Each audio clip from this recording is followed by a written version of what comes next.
February 16, 2024. Ang ganda po ng magandang nangyayari dito.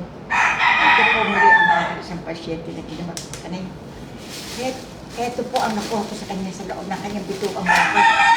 Anak, hindi ko kaya. Ayan po.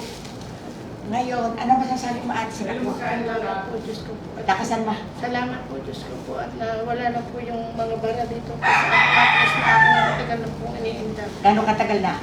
5 taon na po. 5 taon na. 5 taon na. Pagkatapos ngayon, ano nararamdaman mo? Sobrang ginhawa po ng aking pakiramdam. Okay. At nagluag po ang aking yung mga chat ko. Sobrang luag.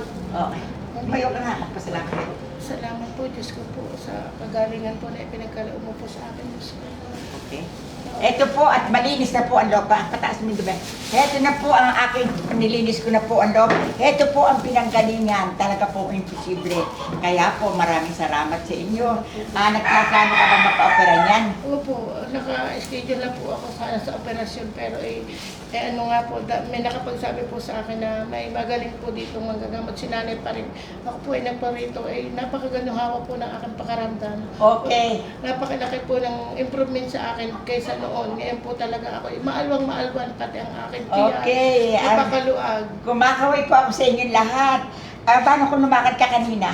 Hirap na po ako talaga. Ngayon. Maalwan naman po ako. Ay, palakpakan niyo. Maraming salamat, Panginoon. Isang pagdalaw ka na lang. Dito kasi ang panggagamot ko isa, dalawa, tatlo. Siya dadalaw na lang.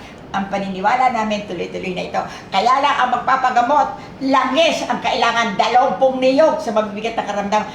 15 at 10.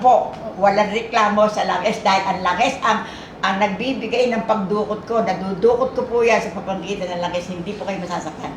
Kasi po, pag yung po bato, ginawa ko po yung pamamaraan, lumalabas po yung bato, kagaya na nakukuha nyo ngayong maghapon.